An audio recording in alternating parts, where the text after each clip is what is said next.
자, 오늘은 나의 형제를 위하여라고 하는 제목을 하겠습니다. 자, 나의 형제를 위하여. 이 세상에 근심 걱정 없는 사람은 하나도 없어요. 다 근심이 있어요. 아주 작은 것에서부터 큰 것까지 누구나 다 근심이 있어요. 자, 우리 어린 자녀들은 근심이 있을까 없을까요? 있어요, 없어요? 근심이 뭐예요?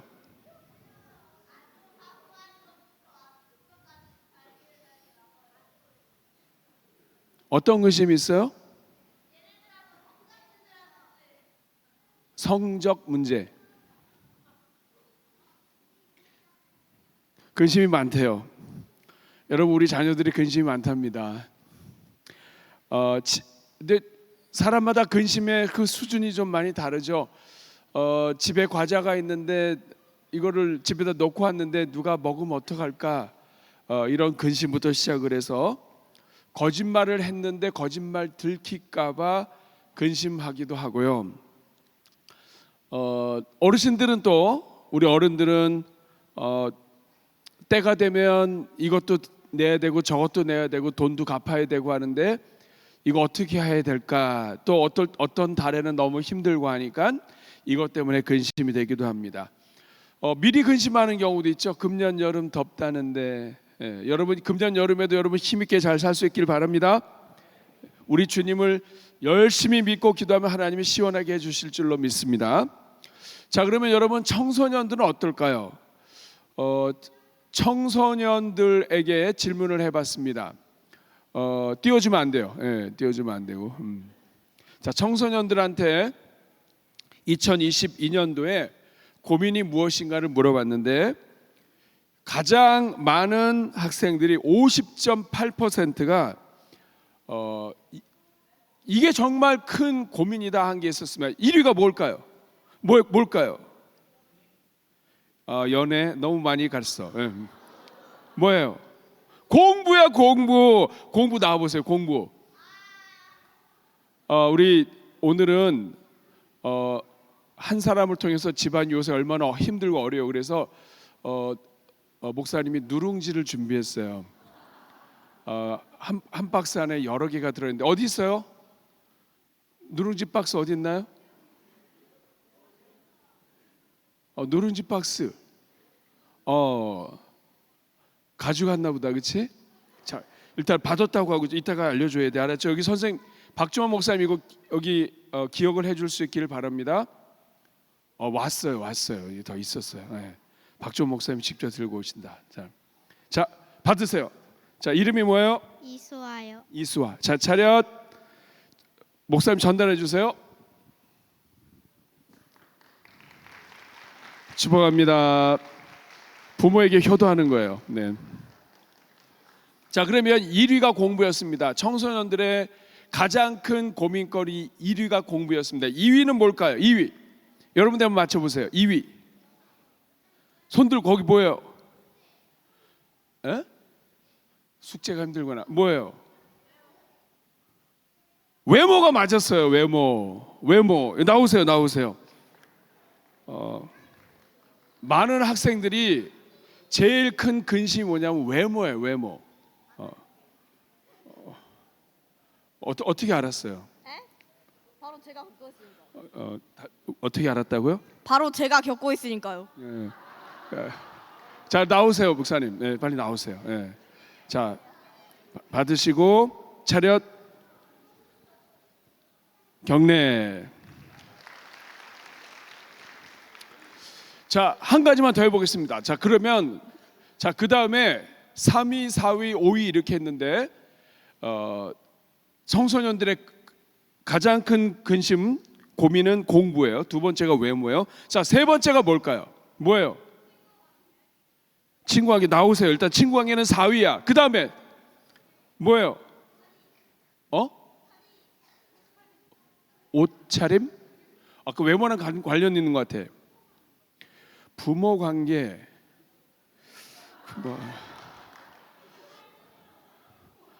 뭐예요? 취업. 나와요.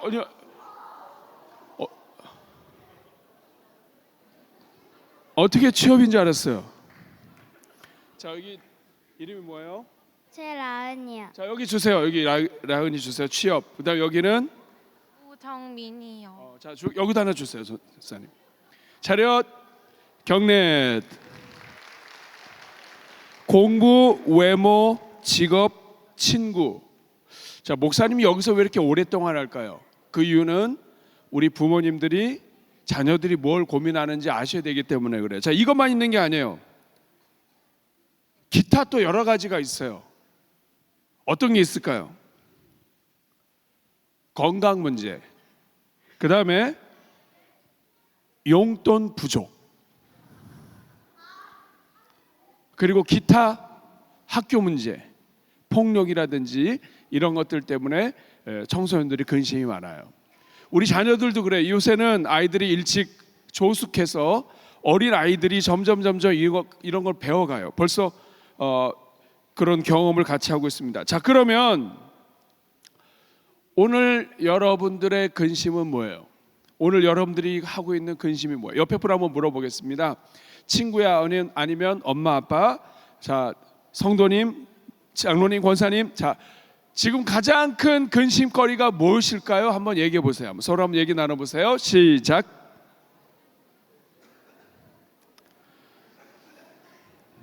(2022년) 청소년 주요 고민 차트 한번 띄워줘 보세요. 우리 눈으로 직접 확인하시는 게 좋겠습니다. 네. 자, 여러분은 무엇을 근심하고 계세요? 중요한 것은 우리 주님께 간구하고 우리 주님께 맡기며 우리 주님께서 도와주십니다. 하나님께서 은혜 베푸시기를 바랍니다. 자, 그러면 오늘 여러분 나눠드린 프린트물 보시면서 한번 같이 한번 보도록 하겠습니다. 자, 우리는 이런 근심을 가지고 있었는데 사도 바울은 무엇이 가장 큰 근심이었을까? 오늘 첫 번째입니다. 사도 바울의 끊이지 않고 계속되는 그런 고통은 무엇이었을까? 사도 바울의 큰 근심과 끊이지 않는 고통은 무엇이었을까? 여러분, 사도 바울도 근심이 있었어요. 사도 바울은 어떤 근심을 가지고 있었을까요? 우리 1절 2절 한번 같이 한번 읽어보겠습니다. 시작. 내가 그리스도 안에서 참말을 하고 거짓말을 하지 아니하노라.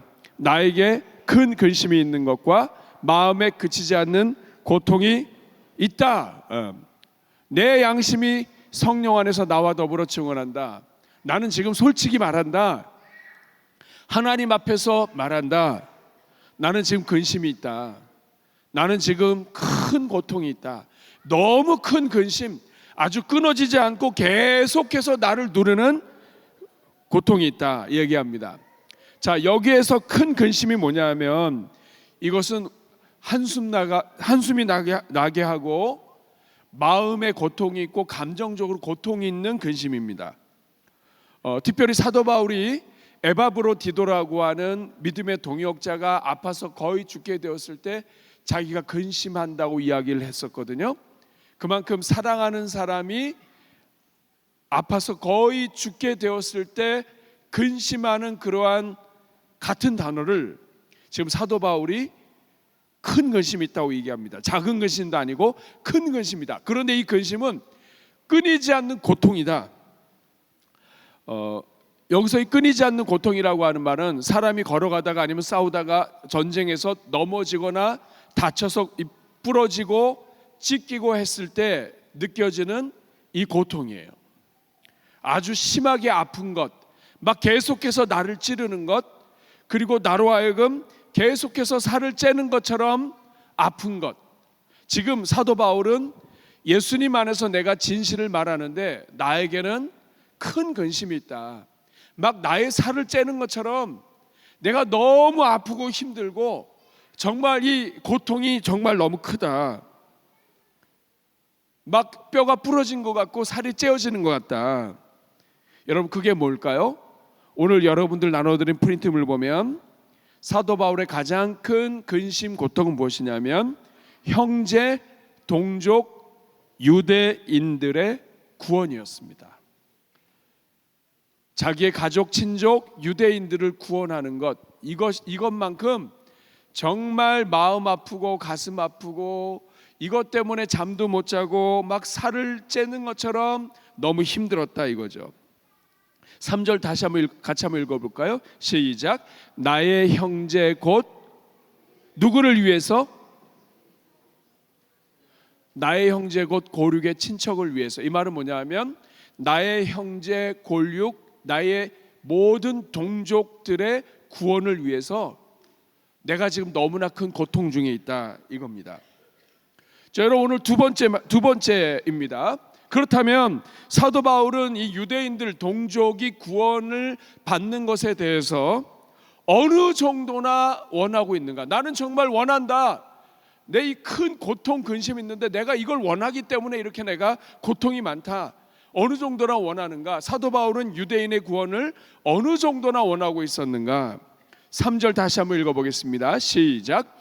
나의 형제 곧 골육의 친척을 위하여 내 자신이 저주를 받아 그리스도에게서 끊어질지라도 원하는 바라. 자, 여러분 사도 바울은 지금 골육의 친척, 자기 동족 이스라엘 유대인들이 구원받는 것을 위해서 얼마큼 원한다고 이야기하고 있습니까? 자기 자신이 저주를 받아 그리스도에게서 끊어질지라도. 이 말은 뭐냐면 하나님의 은혜로 내가 예수님을 믿게 됐는데 하나님께서 은혜를 거둬 가셔서 내가 예수님을 믿지 못하게 될 정도로, 여러분 예수님을 믿지 못한다면 이렇게 교회도 못 나와요.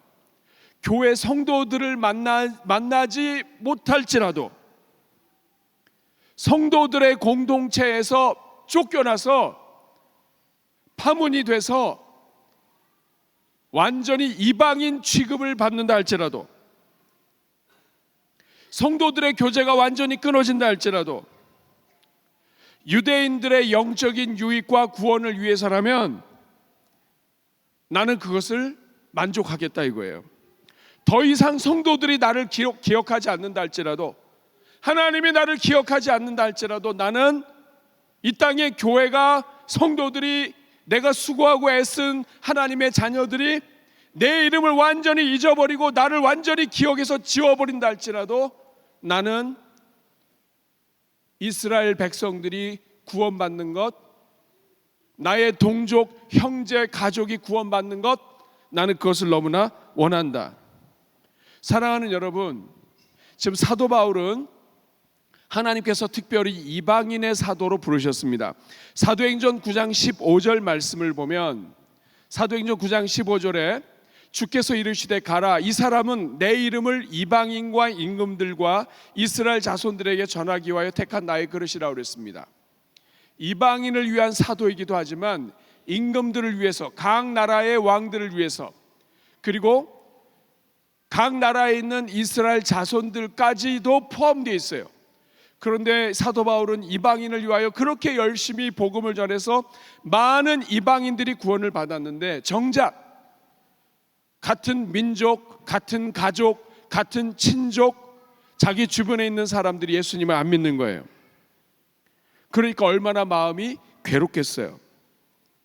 그래서 유대인들이 복음을 거부하고 유대인들이 하나님을 믿지 않는 것에 너무 가슴이 아파서, 유대인들이 먼저 하나님을 알았고 아브라함의 자손이고 하나님의 그 구원이 유대인들에게 있었는데 하나님이 이방인들에게까지 다 구원을 주셨는데 어떻게 아브라함의 자손들이 구원을 받지 못하는가? 이것 때문에 너무 가슴이 아파서, 얼마나 가슴이 아팠냐면 아주 큰 고통이 돼서 살을 째는 것처럼 아팠고, 그리고 심지어는 자기가 하나님의 은혜를 입지 않고 완전히 저주를 받아서 교회 공동체로부터 쫓겨나고 구원받지 못한다 할지라도, 이방인 취급을 받는다 할지라도 자기는 유대인들, 동족, 가족, 친족이 구원받는 것을 그토록 원한다고 이야기하는 겁니다. 그런데 사랑하는 여러분, 하나님의 마음을 가진 사람, 하나님을 사랑했던 사람들은 사실 이 마음을 가지고 있었습니다. 구약 성경에 사도 바울이 이렇게 말하는 것과 아주 비슷하게 말한 사람이 하나 있었어요. 누군지 여러분 생각할 수 있어요? 네? 구약 성경에서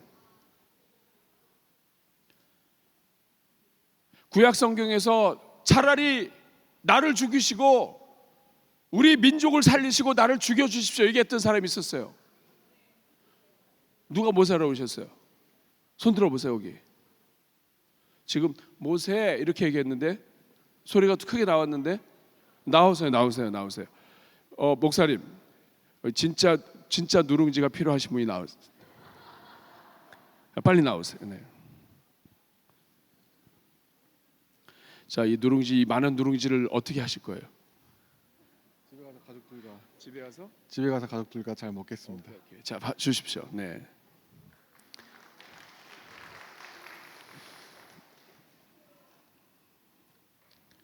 여러분 지금 말씀하신 것처럼 모세가 그랬습니다. 모세가 정말 그랬나 볼까요? 출애굽기 32장 32절 같이 한번 읽어보겠습니다. 시작. 그러나 이제 그들의 죄를 사하시옵소서. 그렇지 아니하시면 원하건대 주께서 기록하신 책에서 내 이름을 지금 사도 바울이 그랬습니다. 내 동족, 가족, 친족, 내 민족 유대인들이 구원받는 것이 너무나 내 소원이다. 하나님께 이걸 놓고 기도하고 있다. 만약에 이게 안 된다면 차라리 내가 저주를 받아서 예수님에게 끊어진다 할지라도, 물론 하나님이 그렇게 끊지 않으시죠. 그걸 알고 이렇게 했습니다. 그만큼 간절하게 차라리 내가 죽고 저 유대인들이 구원받는다면 나는 좋겠다 이렇게 얘기를 했는데 모세가 그렇게 했었어요. 이스라엘 백성들이 우상을 만들고 하나님을 예배하지 못했을 때 하나님께서 이 모두를 다 전멸시키겠다고 그랬어요. 그때 모세가 이야기합니다. 이들을 구원해 주시고 살려 주십시오. 죄를 용서해 주십시오. 출애굽기 32장 32절에 이들의 죄를 사하여 주십시오. 그렇지 아니하시면 원하건대 생명책에서 내 이름을 지워버려 주십시오. 이 말은 뭐예요? 나를 죽이고 살려달라고 얘기하는 거예요. 근데 여러분 바로 이 마음이 하나님이 기뻐하시는 하나님의 마음이에요. 성경은 이 마음이 하나님의 마음이라고 분명히 가르쳐요. 고린도후서 7장 10절 같이 한번 읽어볼까요? 시작. 하나님의 뜻대로 하는 근심은 후회할 것이 없는 구원에 이르는 회개를 이루는 것이요 세상 근심은 사망을 이루는 것이니라. 하나님의 뜻대로 하는 근심은 후회할 것이 없는 구원에 이르는 회개를 이루는 것이에요. 하나님은 우리가 근심하거나 염려하는 걸 원하지 않아요. 그런데 하나님 뜻대로 하는 그 근심이 있어요. 하나님께서 우리로 하여금 허락하신 근심이 있어요.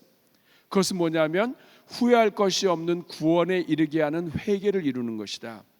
사도 바울은 하나님 안에서 본인 스스로가 염려하지 말라고 얘기했음에도 불구하고 근심하였습니다. 그 근심은 무엇이었냐면 이스라엘 백성들이 구원받는 거예요. 근데 하나님은 이러한 근심, 이 마음을 하나님은 기뻐하시는 거예요. 사랑하는 여러분, 오늘 여러분들에게 질문하겠습니다. 여러분이 지금 하고 있는 근심은 어떤 근심이에요? 하나님의 뜻대로 하지 않는 근심은 사망을 이룬다. 근심해봐야 도움이 안 된다. 우리 청소년들 외모 때문에 근심해봐야 도움이 안 돼요. 공부 때문에, 미래 때문에 근심하지 말고 우리 주님이 뭐라고 얘기합니까? 먼저 하나님을 구하라. 하나님을 붙잡으면 하나님이 다 책임져 주신다. 염려한다고 키가 안 자란다. 하나님을 붙잡으면 키와 관계없이 하나님이 인도하신다. 이 말씀이에요. 그런데 그 하나님이 허락하신 근심이 있어요. 그것이 뭐냐면 하나님의 뜻 안에서 하나님의 마음을 품고 하나님이 기뻐하시는 일, 원하시는 일을 놓고 기도하고 엎드리고 소원하다 보면 그것이 영적인 근심이 되는데 그것은 영혼에 대한 구원으로 이어지는 거예요. 오늘 사랑하는 여러분, 여기 부모님들도 계시고 자녀들도 있는데 여러분들에게 질문해 볼게요. 여러분은 지금 무엇을 놓고 근심하십니까? 우리가 하는 근심은 살다 보면 다 조금씩 근심할 수 있어요. 그런데 하나님의 뜻대로 하는 근심 여러분 하고 있습니까? 하나님이 정말 지금 이 순간에도 원하시는 그 근심 하고 있습니까? 하나님이 세상을, 인생을, 사람을, 한 영혼을 너무나 사랑하셔서 하늘 보좌를 버리고 이 땅에 오셨고, 그 하나님이 독생자 예수 그리스도를 십자가 달려 죽게 하시고, 하나밖에 없는 하나님의 아들을 죽게 하시고, 그리고 우리의 모든 죄를 사하시기까지 우리를 사랑하시고 하나님이 구원을 이루셨는데, 우리가 그 은혜의 구원을 받아 놓고서도 지금도 여전히 우리가 근심하는 일이 하나님이 기뻐하시는 근심이 아니라 우리의 먹을 것과 입을 것과 하나님이 다 도와주시는 것을 너무 붙잡고 근심하고 있는 것 아닙니까? 오늘 우리는 정말 이 사도 바울이 근심하고 있는 것 같은 이 근심 조금이라도 우리가 배울 수 없습니까? 조금 수준이 있잖아요. 수준이. 하나님이 생각하시는 그 수준만큼 우리가 근심할 수 없습니까? 그 근심이 뭐예요? 구원에 이르는 회개에 이르도록 하나님이 도와주시는 아주 작은 것부터 시작해서 한 영혼 한 영혼이 하나님께로 돌아오도록 그 사랑하는 사람들의 마음을 움직이시는 구원, 그 근심까지 하나님은 처음부터 끝까지 한 영혼 한 영혼이 하나님 안에서 구원 얻기를, 구원으로 돌아오기를, 회개하기를, 내가 잘못한 일이 있을 때 그것 때문에 영적인 근심을 할 때 그것은 하나님이 기뻐하시는 일이죠. 나로 하여금 깨닫고 하나님 앞에 회개하도록 하는 근심은 생명과 구원에 이르게 하는데, 그 차원을 뛰어넘어서 이 땅에 있는 영혼들이 하나님 앞에 돌아오도록 하는 이 근심까지 우리가 나아갈 수 없느냐 이 말이에요. 하나님은 오늘도 우리 주변에 있는 형제 자매들이 하나님께 돌아오기를 원하고 계십니다. 사랑하는 여러분, 그러면 세 번째입니다. 그러면 오늘 본문을 통해서 사도 바울의 형제요 골육의 친척은 누구인가? 사도 바울은 누구를 형제로 여기며 살았는가? 신약 성경을 통해서 사도 바울이 형제로 여긴 사람들은 누구인가 하는 거죠. 가장 먼저는 첫 번째는 바울의 가족이에요. 여러분, 사도 바울은 하나님을 믿었지만 예수님을 믿지 않았어요. 오히려 예수님 믿는 사람들을 핍박했어요. 그렇다면 그들의 가족은 어땠을까요? 그들의 가족도 마찬가지예요. 바울의 가족들이 가장 먼저 전도되어야 할, 구원받아야 할 대상들이었어요. 뿐만 아닙니다. 두 번째는 바울의 친척들이에요. 사도 바울과 함께 자랐고 사도 바울에게 영향을 미쳤던 사람들, 일가 친척의 많은 사람들이 다 사도 바울의 형제들이에요. 가족들이에요. 그리고 세 번째는 사도 바울이 만나서 함께 일하는 바리새인들, 친구들, 유대인 이웃들, 이 사람들이 친족이요 형제예요. 네 번째는 유대 땅 본토에 거하는 모든 유대인들, 유대 민족 같은 땅에 살고 있는 모든 사람들. 다섯 번째는 사마리아 사람들. 이들은 예전에 같은 민족이었지만 율법을 지키지 않은 것 때문에 서로 원수가 되었습니다만 핏줄이 흐르는 사람들이었어요. 그리고 여섯 번째, 전 세계에 흩어져 있는 유대인 디아스포라들입니다. 유대인들은 하나님께서 한 곳에 모여 있는 것보다는 하나님께서 자꾸만 흩어주셨어요. 왜냐? 원래 하나님은 이스라엘을 온 땅의 제사장 나라로 삼으셔서 유대인들을 통하여 세상 모든 사람들이 하나님께 돌아오기를 원하셨어요. 그런데 유대인들은 하나님이 은혜를 주시고 복을 주시고 아브라함의 후손이 되게 하신 것을 자랑으로만 여기고, 아브라함에게 네가 복을 받으면 너로 인하여 천하 만민이 복을 받을 것이라고 했는데 천하 만민에게 복을 주는 사람들이 아니라 자기들만 그 복을 누리는 사람이 되어버렸어요. 그러다 보니까 하나님이 유대인들을 다 흩어버리셨어요. 포로에 잡혀가기도 하시고, 그래서 강제적으로 흩으셔서 살아있는 그곳에서 하나님을 섬기면서 하나님을 전하게 만들어 버리셨어요. 그래서 유대인들, 흩어져 있는 모든 유대인들이 디아스포라인데, 사도 바울은 어디를 가든지 이 유대인들, 떨어져 있고 흩어져 있는 디아스포라 사람들을 항상 만났어요. 왜냐하면 사도 바울 자체도 유대 땅을 떠나 있었던 갈리기아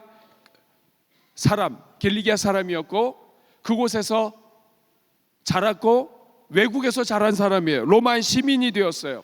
해외 거주 유대인들을 그래서 잘 아는 사람이 되었어요. 그래서 어디를 가든지 선교 여행을 가면 그곳에 있는 회당을 중심으로 해서 사람들을 만나고 거기서 복음을 전했어요. 사도 바울에게 있어서 형제요 골육의 친척은 6종류나 돼요. 한번 따라하겠습니다. 가족, 친척, 친구, 같이 일하는 사람들, 본토의 유대인들, 사마리아 사람들, 유대인 디아스포라, 전 세계에 흩어진 유대인들이에요. 그러면 오늘 네 번째입니다. 사랑하는 여러분, 오늘 네 번째 나눠드린 여러분 프린트물에 보면 옆에 공간이 많아요. 거기에는 여러분들이 이름을 써보라고 공간을 만든 겁니다. 오늘 구원받은 저와 여러분들은 여러분 주변에 여러분들의 형제 이웃들 가운데 구원받아야 할 사람들이 누가 있을까요? 자, 가장 먼저 우리도 똑같아요. 가족. 여러분의 가족들 가운데 하나님을 믿지 않고 구원받지 못한 사람들 있으면 거기다 이름을 적어보세요. 아니면 펜이 없으면 입으로 말해보세요. 여러분의 아버지 예수님 믿으십니까? 자, 믿으시면 예라고 하세요. 우리 학생들, 자녀들, 여러분들의 어머니 예수님 믿으세요? 아버지는요? 할아버지 안 믿는데잖아요. 할머니. 자, 그러면 거기에다가 쓰셔야 돼요. 할아버지, 할머니, 그 다음에 형제들 중에 구원받지 못한 사람은 여기다 이름을 쓰셔야 돼요. 사도 바울이 나의 형제의 골육을 위하여 내가 저주를 받아서 그리스도에게서 끊어질지라도 나는 이들이 구원받기를 원합니다. 이 기도를 오늘 하나님께 올려드려야 돼요. 한번 따라하겠습니다. 주님, 나의 가족, 믿지 않는 사람, 이들이 구원받는 것을 위하여 내가 그리스도에게 끊어질지라도 저는 구원받기를 원합니다. 여러분, 이 기도하셔야 돼요. 하나님이 기뻐하시는 기도예요. 2번, 두 번째입니다. 여러분의 친척들 가운데 구원받지 못한 사람들의 이름을 써보세요. 이모, 여기 이모가 구원받지 못했대요. 누구의 이모? 누가 이모라고 그랬어요? 이모 나와봐요. 아니, 아까 받았나? 받았어. 아까 받았어 그랬더니 누가 안 믿어요?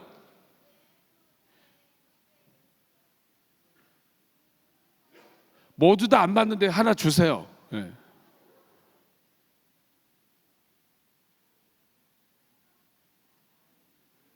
없어요? 너 끝나고 남아, 알았지? 끝나고 남아. 지금 안 가져와도 돼요. 없으면 많이 갖고 왔을 텐데. 예. 자, 좋습니다. 자, 외할머니 집에 있는 사람들이 싸그리 안 믿는데요.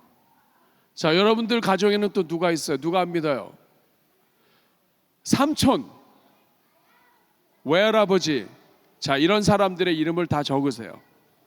여러분 적으셔야 돼요. 아니면 기도하세요. 자, 지금부터 하나님 앞에 그분들을 올려봅시다. 하나님, 우리 친척들 중에는 누가 안 믿어요?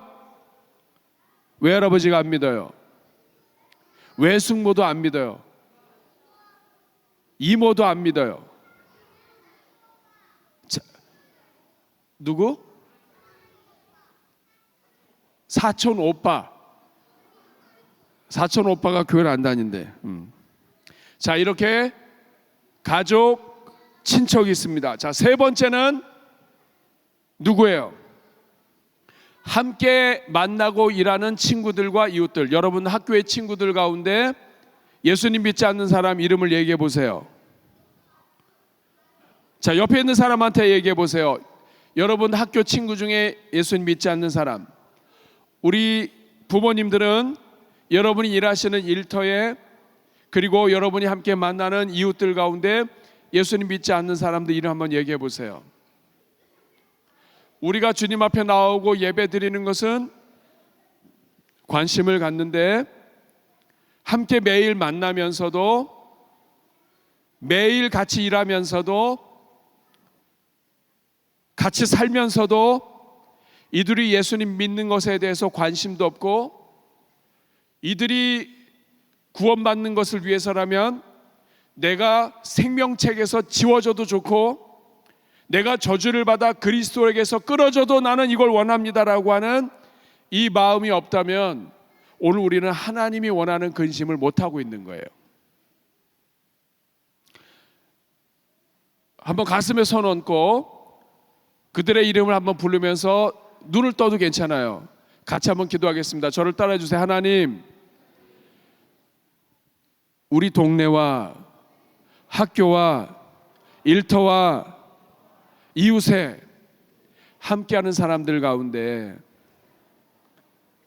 주님을 믿지 않은 사람들, 주님께 돌아오게 하여 주옵소서.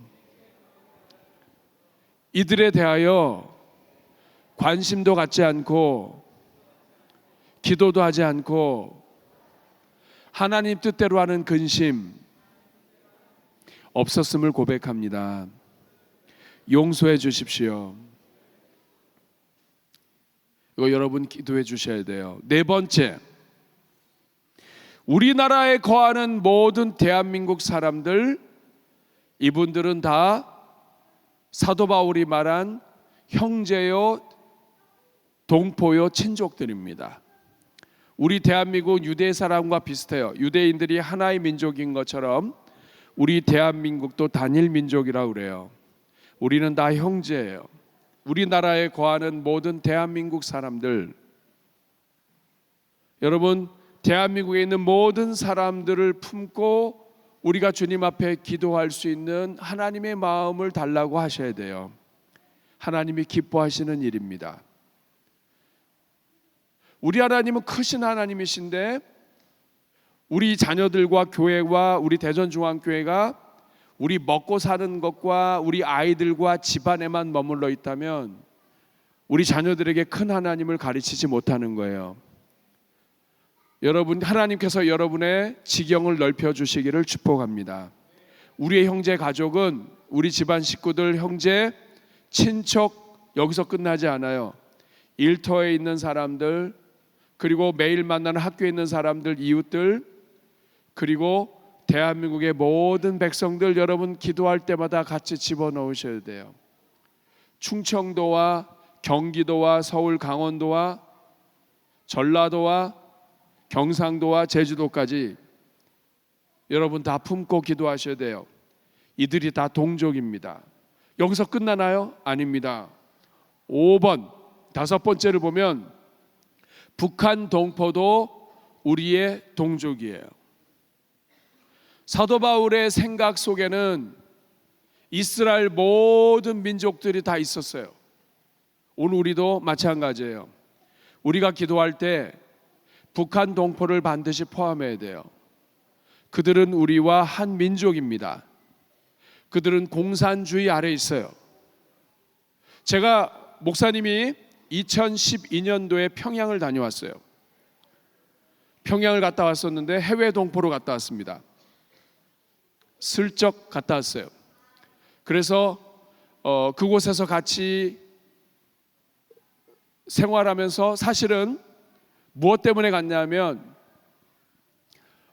북한에 있는 타가소에 있는 아이들이 약이 없어서 이 머리나 이런 데 보면 막 이렇게 헐어 있어요. 그 왜 그러냐면 그냥 약 하나 발라주면은 우리 여기서 항생제나 아니면 약 하나 발라주면 연고 하나 바르면 다 나는데 연고가 없는 거예요. 근데 이 연고를 대량으로 해서 보내주면 사진 찍고 공산당 같이 와서 사진 찍고 타가소 사람들 사진 찍고 그 다음에 이 약이 없어져 버려요. 애들한테 안 가. 그래서 우리가 어떻게 하기로 했냐면 직접 가서 현지 의사들과 관계자들이 선교하면서 후원한 사람들이 함께 가서 같이 사진 찍고 그리고 그 중에 1달러면 1달러 하나에 만든 그 요거트 같은 게 있어요. 이거 하나면 애가 영양실조에서 벗어나는 거야. 이거를 우리가 직접 가져가서 직접 아이들 몇 명 안 되더라도 어차피 다 빼앗길 거예요. 그렇지만 이 아이들을 하나씩 하나씩 안고 잠깐 기도해주고 그러면서 이 아이들에게 약 발라주고 먹을 거 입에 넣어주고 가면 그래도 우리가 100명을 만나면 100명이라도 우리가 그 입에다 넣어줄 수 있지 않냐. 그래가지고 우리가 방문을 했었어요. 그래가지고 그곳을 함께 했는데 제가 보면서 놀랐어요. 그림이 있는데 그 타가소에 그림이 있는데 이 타가소에 있는 그림이 굉장히 큰 그림인데 우리가 많이 본 그림이에요. 여러분 양이 100마리가 있으면 그 100마리 중에 한 마리가 없어지죠. 그러면 그 한 마리를 안고 이렇게 다른 양들이 있고 한 그 그림 비슷한데 그 양 대신에 아이들이 있고 그 가운데 예수님이 아니라 김일성이 있었어요. 그러니까 뭐냐면 아이들이 다 어렸을 때부터 하나님이 주시는 게 아니라 먹을 걸 누가 주냐면 김일성이 준다는 거예요. 그리고 아이들이 이렇게 주씨가 많은 거예요. 얘도 주씨, 얘도 주씨. 이상하다. 북한에 왜 이렇게 주씨가 많아요? 그랬더니 어렸을 때 부모가 낳고 죽거나 아니면 잡혀갖고 나서 애가 고아처럼 되면 얘 부모님을 따라서 성을 주는 게 아니라 그냥 주씨라고 한 거예요. 주체 사상의 주씨예요. 그래서 제가 그 아이들을 보고 하면서 얼마나 마음이 아팠는지 몰라요. 물론 그 가운데에는 북한 안에 있는 사람들 중에는 이러한 내용들을 알기 때문에 우리가 하는 것을 옆에서 잘 도와주고 했던 분들도 계세요. 그런데 중요한 것은 뭐냐면 우리가 기도할 때마다 같이 써야 돼요. 왜냐하면 제가 그들과 얘기하는데 애들이 다 우리말 알아들어요.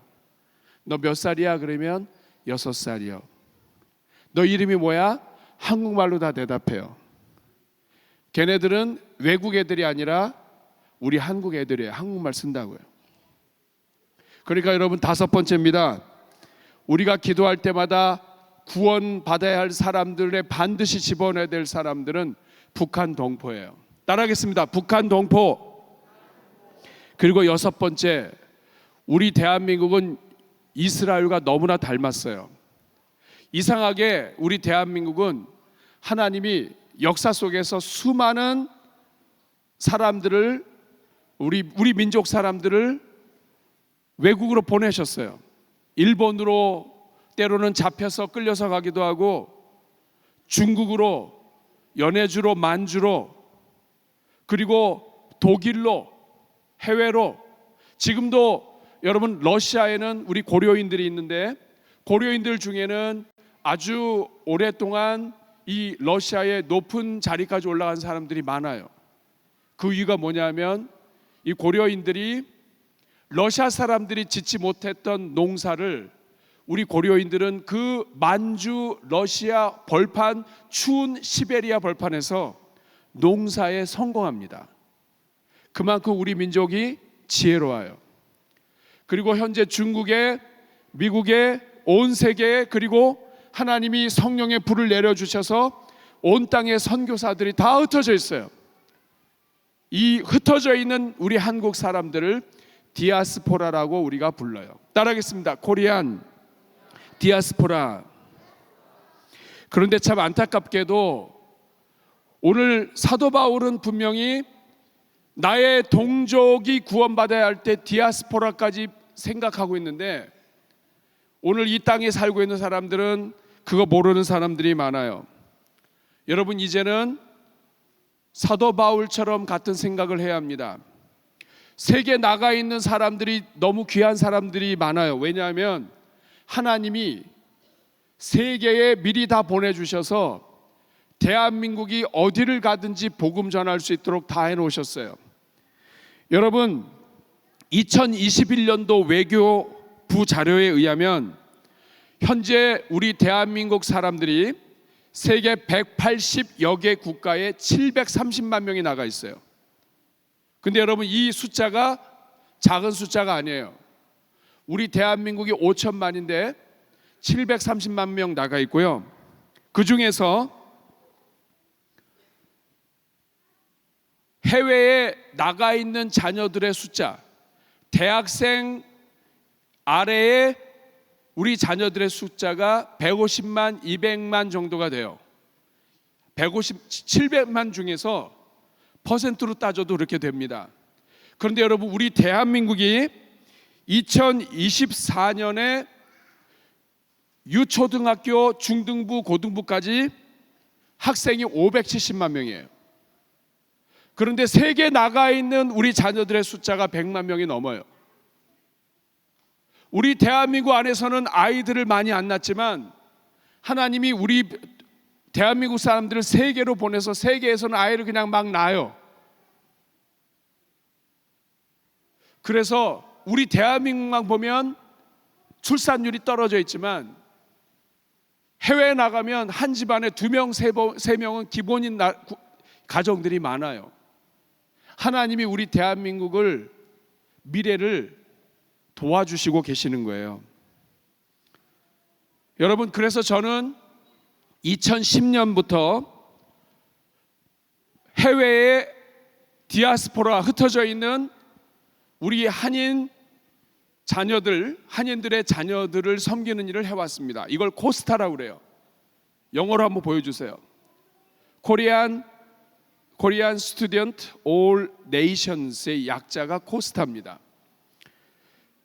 저는 처음에 관심이 없었어요. 그런데 제가 한국에 있는 통계를 보다가 깜짝 놀랐어요. 한국에서는 아이들을 잘 낳지 않는데 해외에 있는 부모들은 아이를 낳고 해외의 자녀들을 통해서 하나님이 한국 민족을 계속 기르고 계신 거예요.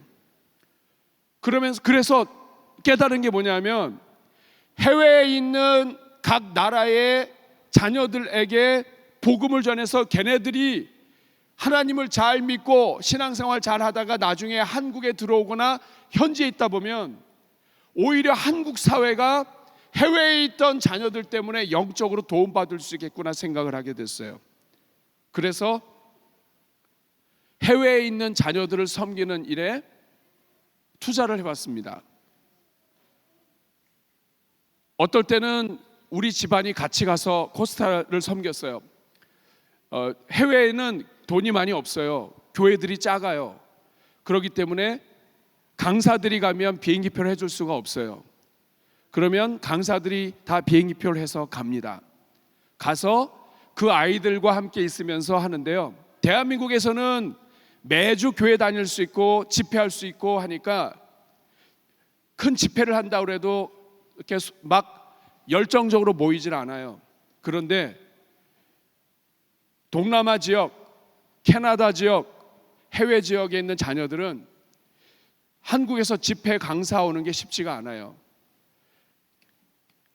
캐나다에서 청소년 집회를 하면 800명, 1000명이 와가지고 같이 집회를 합니다. 아이들이 찬양을 하면 다 앞으로 나와서 열심히 찬양해요.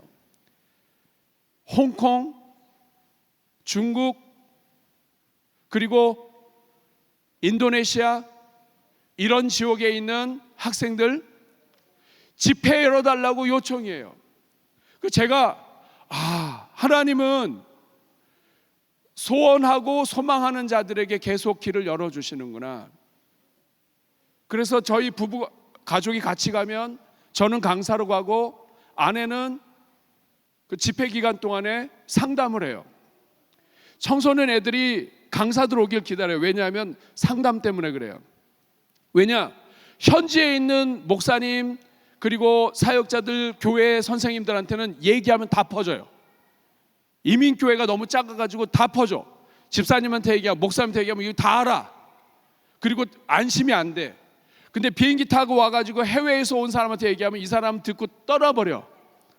그러니까 아주 편안하게 얘기해요. 저는 그 얘기 듣다가 아주 깜짝 놀랐습니다. 한 아이는 엄마와 아빠가 이혼을 하는데 이혼을 하는 것을 이혼하면서 아이를 중국 유학을 보내는 거예요. 그리고 중국 유학을 보내면서 인천공항에서 얘기하는 거예요. 엄마하고 아빠가 이혼하기로 했다. 너를 어떻게 할지 몰라서 고민하다가 너를 중국 유학 보내기로 했어. 그래서 이제 너를 보내는데 집에 와도 우리 없을 거야.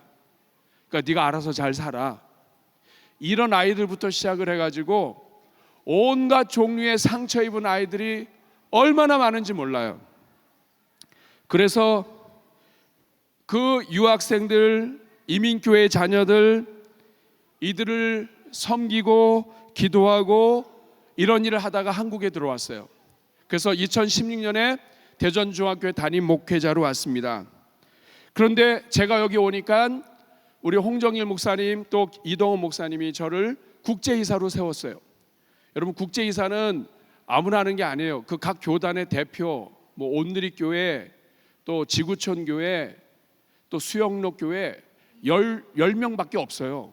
그런데 저를 세워놨어요. 그래서 목사님 저는 그 자격이 안 됩니다. 그랬더니 그 이동훈 목사님이 그리고 같이 대화하면서 이런저런 얘기하다가 딱 한마디 하셨는데 그게 저의 마음을 뭉클하게 했어요. 그 말이 뭐냐면 당신은 사랑하잖아. 해외에서 고생하고 있고 우리 대한민국 아이들이지만 대한민국에만 있지 않고 하나님이 전 세계로 흩어놨는데 그 세계로 흩어놓은 아이들 목사님 사랑하잖아. 제가 그 말 듣는데 베드로가 생각이 났습니다. 예수님께서 베드로가 예수님의 이름을 3번 부인하고 왔을 때 아침을 준비해 주시면서 예수님이 말씀하세요. 시몬의 아들 요한의 아들 시몬아 네가 나를 사랑하느냐. 그때 베드로가 얘기합니다. 내가 주님 사랑하는 줄 주님이 아십니다. 다른 거 안 물어보셨어요? 사랑하느냐 물어보셨어요? 왜 사랑하는 게 중요하냐면 사랑하면 기도하기 때문입니다. 사랑하면 우리 주님을 위해서 일하기 때문입니다. 그래서 제가 그대로 순종을 하고 지금까지 달려오고 있어요. 사랑하는 여러분, 이제는 한국의 코로나 이후에는 한국의 대학생 집회가 없어졌어요. 그래서 이제는 코스타가 한국에서도 집회를 해요. 대학생들을 위한 집회만 해요. 우리 대전에도 와서 한번 한 거 기억날 거예요. 사랑하는 여러분, 우리의 형제는 우리 가족만이 아니에요. 내 가족만이 형제라고 생각하면 하나님 기쁘시게 할 수 없어요. 만약에 이 자리에 있는 부모님들이 내 집안에 있는 자녀들과 친척들과 우리 교회 사람들만 내 형제라고 생각한다면 하나님 기뻐하지 않으십니다. 하나님 쓰지 않으세요. 우리 대전중앙교회가 크게 쓰임 받으려면 내 것만 챙기면 안 돼요. 내가 먹을 것, 입을 것 챙기는 것 그건 불신자도 해요. 하나님 믿지 않는 자들도 그 정도는 해요. 우리 믿음의 선배들이 선교 사역을 한 것은 내가 먹을 거 다 먹고 쓸 거 다 쓰고 선교 사역한 거 아니에요. 내가 먹을 것이 없다 할지라도, 우리 자녀들이 굶는다 할지라도 하나님이 원하신다면 하나님의 나라를 위하여 희생했기 때문에 오늘 이 땅에 교회가 세워져 있고 전 세계에 하나님의 자녀들이 나가 있는 거예요. 우리 대전중앙교회 많은 선교사님들 후원하고 있습니다. 저는 어떤 선교사님이든지 그대로 후원해요. 그런데 이제는 한 분 한 분 나이가 드시고 돌아가시고 또 어떤 분은 선교에서 은퇴하시고 그러셨어요. 우리 교회가 다음 세대를 정말 사랑하고 아낀다면 선교사를 후원하는 데 있어서도 젊은 선교사, 다음 세대를 위한 선교사, 이번 주일날 CCC에서 청년들이 와요.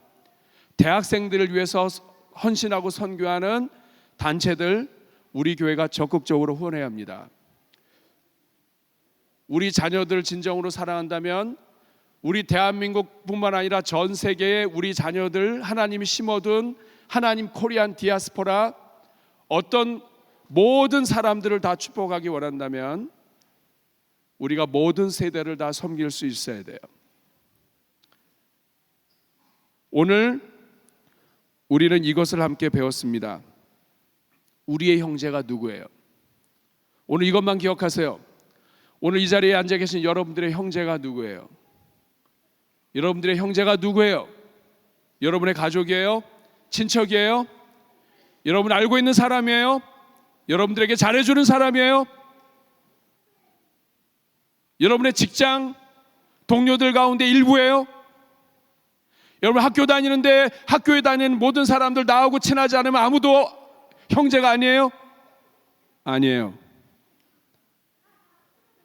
사도 바울은 이스라엘 전체 때문에 하나님 앞에서 울은 거예요. 저는 우리 대전중앙교회도 그렇게 되길 바랍니다. 우리 대전중앙교회 소중한 교회예요. 대한민국의 중앙에 있으면서 한국을 섬기는 교회예요. 그렇다면 마음도 커야 돼요. 우리의 이웃은 이 대전만 있으면 안 돼요.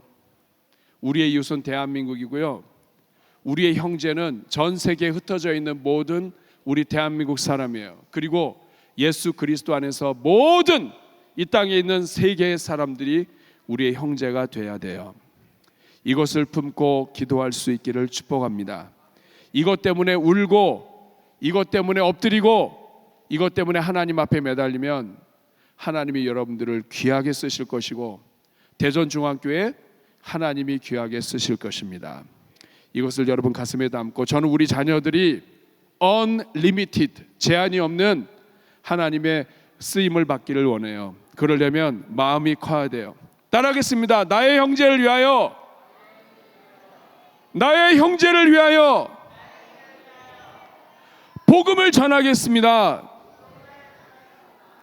이러한 마음으로 우리가 함께 같이 엎드리고 찬양하면 좋겠습니다. 자, 우리 찬양팀 앞으로 나오시고 우리 모두 다 함께 한번 가슴에 손 얹어 보시길 바랍니다. 이 시간 기도할 때 우리 먼저 회개 기도하면 좋겠어요. 하나님, 사도 바울은 이스라엘뿐만 아니라 전 세계에 흩어져 있는 유대인들까지 다 가족으로 여기고 그들이 구원받는 것 때문에 하나님 앞에 그토록 울었는데 오늘 우리는 온 세상을 위하여 십자가 달리신 예수님을 믿으면서도 우리 그저 가까이 있는 사람들만 이웃으로 형제로 생각하며 살았음을 고백합니다. 용서해 주십시오. 이제부터는 이 땅에 있는 모든 하나님의 자녀들, 북한 동포를 위한 기도도 빠뜨리지 않겠습니다.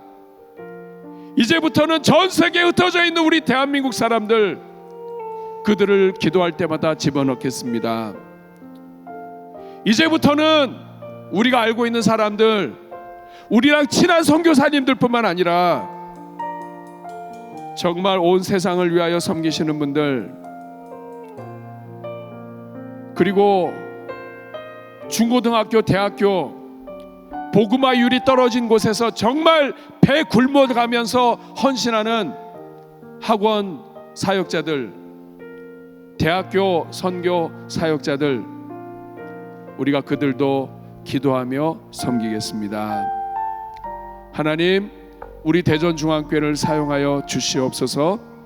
우리 자녀들 사용하여 주시옵소서.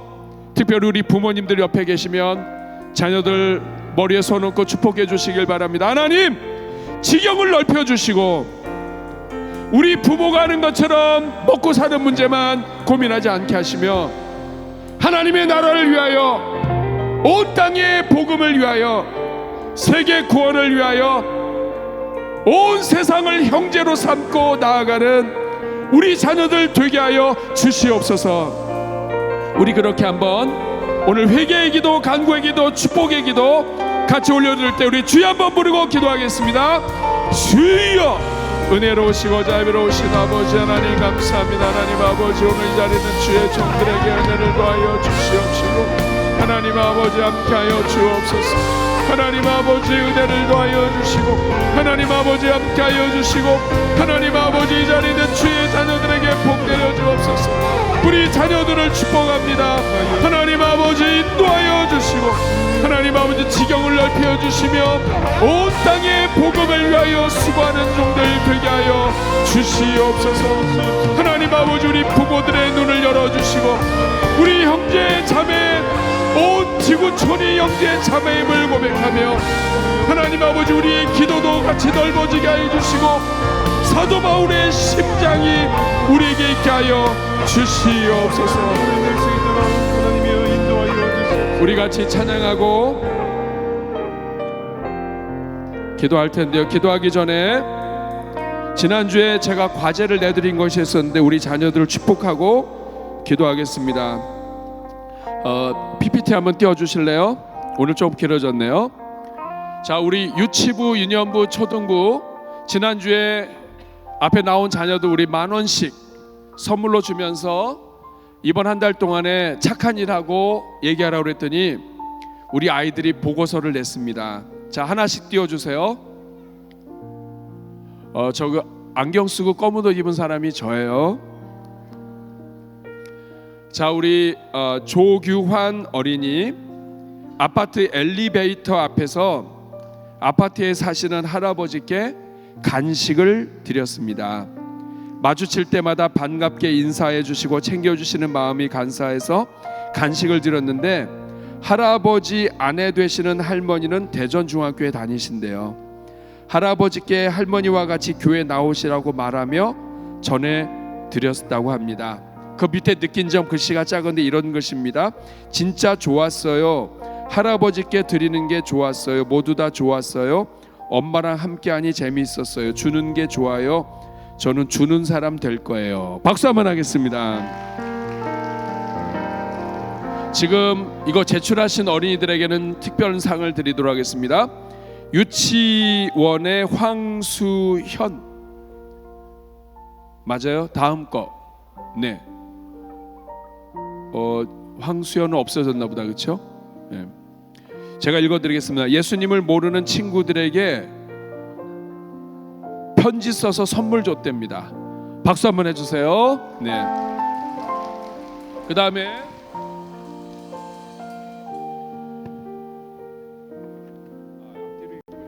네. 자, 6월 3일 날 했습니다. 강하일. 저는 항상 우리 교회를 깨끗하게 해주시는 권사님께 음료수를 사드렸습니다. 박수 하겠습니다. 그 다음에 하지은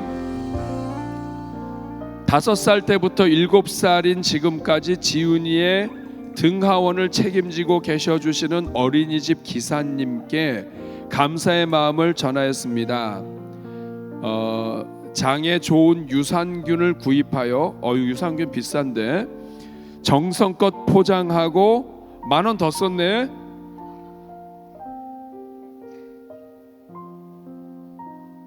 감사의 편지를 적어서 기사님께 직접 아침에 등원할 때 전해드렸습니다. 기사님께 감사의 마음을 가지고만 있는 것이 아니라 작은 정성과 함께 표현하니 좋아하시는 기사님을 보고 기뻤고 예수님도 기뻐하실 것 같아 기쁨이 2배가 되었습니다. 박수 하겠습니다. 이 다음에는 최주아. 사랑하는 친구들이 좋아하는 선물을 사서 예쁘게 포장하고 정성스럽게 주아가 직접 친구들에게 하나님의 사랑을 전달하기 위해 전도 편지를 작성하여 선물과 함께 전달하였어요. 마음이 뿌듯하고 좋아요. 배려할 수 있는 마음이 생기는 것 같아요. 친구에게 줄 수 있어 기쁘고 행복해요. 박수하겠습니다.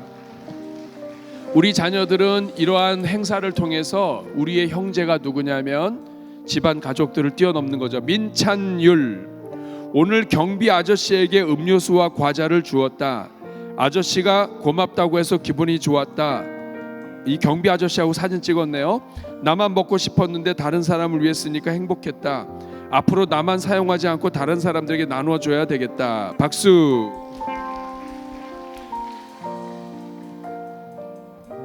민시율 학생, 가족을 위해 과자를 사고 경비 아저씨와 배움터 할아버지를 위해 음료를 샀다. 직접 음료를 드리려고 보니 긴장이 되었다. 음료를 받은 어른들이 웃어주시면서 잘 마시겠다고 했다. 그 모습 보니 행복했다. 앞으로 작은 것이라도 남을 도와줘야겠다. 박수하겠습니다. 최한겸 학생, 함께 축구하고 더운데 시원한 음료수를 나눌 수 있어서 뿌듯했다. 친구들에게 나눠주었습니다. 박수. 그 다음에 윤수혁, 2024년 6월 25일 학교 앞 사거리에서 준비물 봉투, 감자 샌드위치 두유, 동반자 엄마, 그분들에게 교통지도 할아버지 할머니들 5명에게 줬답니다. 그분들에게 샌드위치를 드리니 참 뿌듯한 마음이 들었다. 그분도 하나님 믿었으면 좋겠다. 박수하겠습니다. 하예빈, 6월 22일 토요일 날 했습니다. 경비실 비타 500과 감사하다는 말씀. 항상 우리 아파트를 위해 힘써 주심을 감사. 아파트에 문제가 생기면 제일 먼저 나타나 책임져 주심을 감사. 집에 자주 왔나 봐요. 힘써 주시는 경비 아저씨 비타 500을 선물하였다. 더욱 힘을 내시고 좋겠습니다. 네, 박수. 자, 우리 이렇게 우리 자녀들이 귀한 과제를 했습니다. 우리 박수하겠습니다. 자, 우리 이 땅의 동과서 남과부 우리 같이 찬양하고 기도하고 합심 기도로 끝내겠습니다.